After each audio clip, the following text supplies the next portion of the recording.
First of all, the occasion has been made very emotional. I'm really moved by the gesture of getting a book release here on this occasion, though it's not relevant directly here, but then probably the organizers found it fit to just create a surprise element, and we happen to meet a legend of our country, Dr. Kasturirangan, in the morning, and then that's how he was kind enough to even give the message to all of us. Let me first of all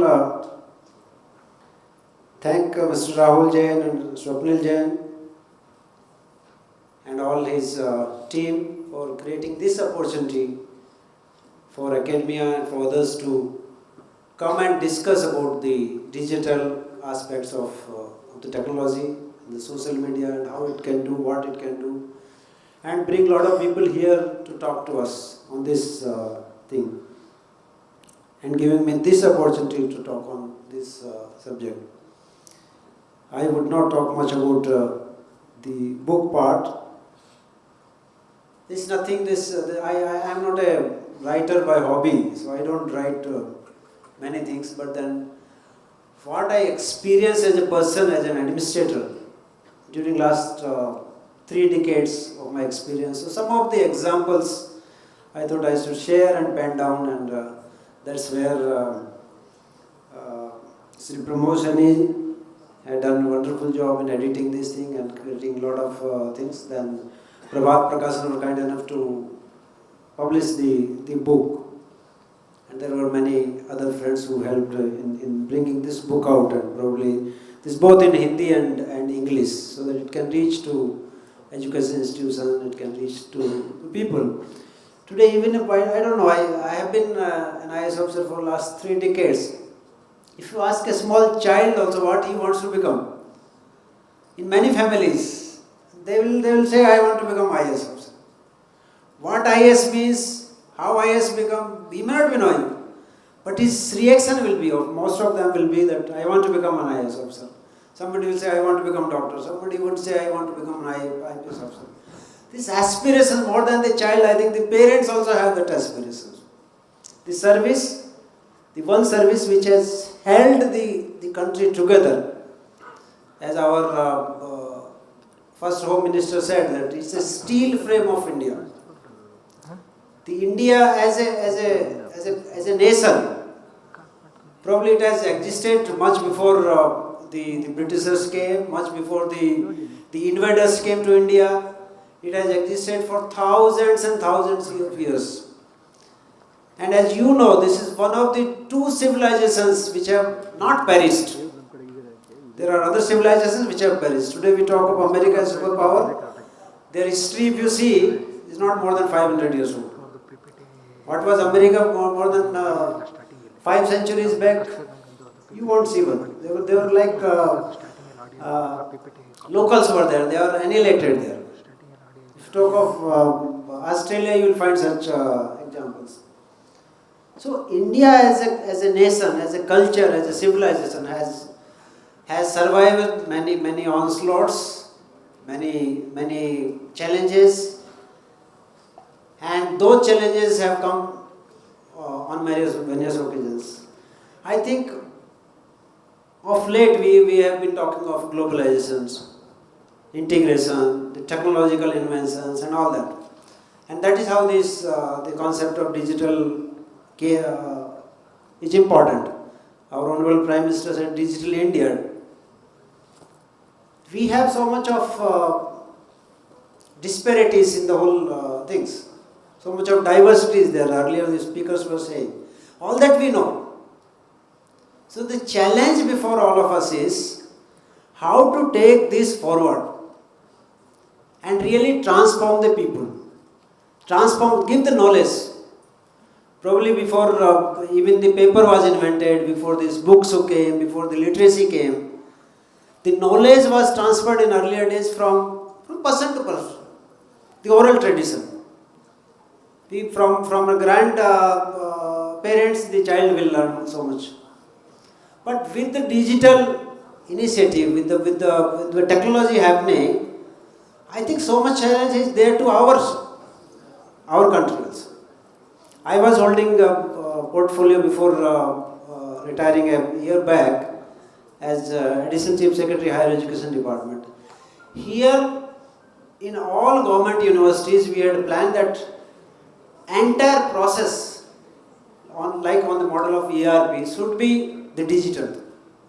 Starting from the admission of the student to his keeping his attendance, sending feedback to the parents about his attendance, not attending, then taking feedback of the student about the teacher, whether the lecture he gave is good or not, then taking it further, then making the online videos available to him. That is not that everything is communicated by the teacher to him.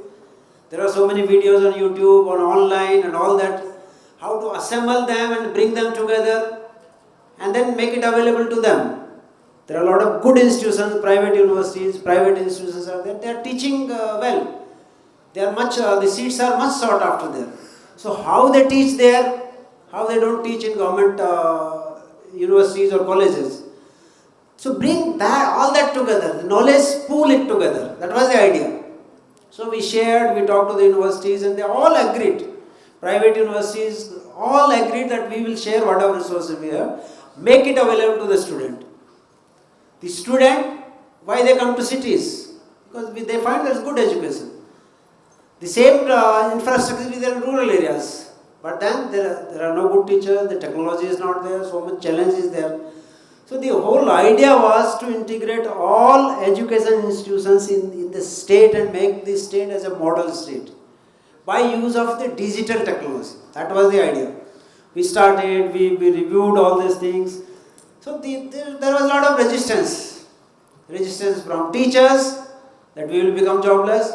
Resistance from the technology providers, because there were some people already who were holding the tender and in their favor. They didn't want this. If this had gone through, then they will not get the work. Lots of vested interests were there. But still, we try to make it succeed in some aspects. Not all aspects we could do it. But one thing I found was that the institutions, both private and government, came together first time and they were willing to share for learning. See, the knowledge is not the prerogative of any one institution or anybody. The knowledge we are giving to the person, to the student, is our future generation. He is our next leader. So we have to create leaders out of those by using the technology. So it is not a prerogative. That concept they understood, which was a great transformation itself.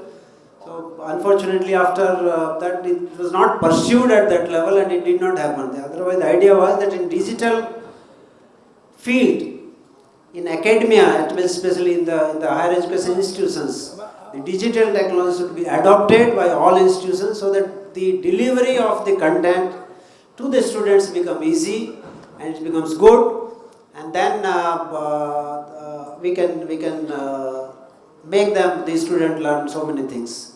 As our director IIT Trichy, Shri Bhimraya Maitriji, spoke at length about the technology. He gave lots of examples of success and what can be done and how India can become a leader in all these things. So all this, what he has said, spoken, is the need of the hour. Today India as a country, we all being Indians here, understand that today's challenge before all of us is so huge that we cannot imagine. Today we find that our children, our own children, we find that they are not disciplined. We feel, the parents feel that they are not able to communicate to them. They feel that they are more influenced by the peer group, they are more influenced by the technology. We find the more than the good use of the technology, then we find the bad examples of use of technology. This is a challenge before all of us. What we are proud of, our own heritage, our culture, our civilization, what we have, and what the forefathers have transformed till now, we are finding that is getting eroded, and And that challenge is before all the education institutions. So the challenge before the institutions, before parents, before everyone is huge. The technology is good. A lot of things are being invented. Every day you will find new and new apps there. But then, how to reach it to the people in the shortest possible time is a challenge for all of us. And I think we have to collectively do it. There can be no one institution which can do it to everyone. It's impossible. So we have to, I think, in these conferences have to discuss and arrive at least some suggestions. I think at the end of the conference we should come out with a strategy. We should emerge from this, that what can be done in the shortest possible time, what can be done in the medium range of time, what can be done in the long term time, what can be done by the government, what can be done by the private, what can be done together. I think that strategy, if it emerges from these conventions, it will be very good and very useful for our country. As I said, it's a huge challenge. We find the best of the talent here. The people who have been leaders at the global level have come from the same system to which we call wretched system. It's not a good system. The education system is not good. But the people who have emerged and come out and become leaders have come from the same system.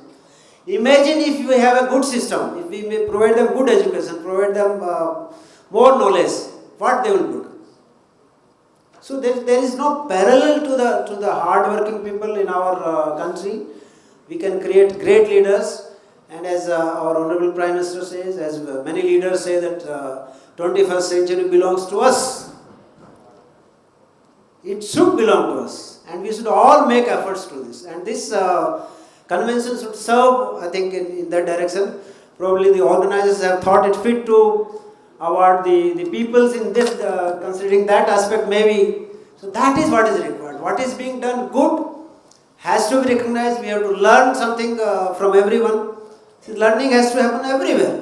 I think that is it's a very complex challenge for all of us, and we must all work together. They have done a remarkable job. They have taken a very good initiative and have created a platform where we discuss in digital field what we can do, how the social media can transform. Today you would be seeing, nowadays you see the evil effect of social media.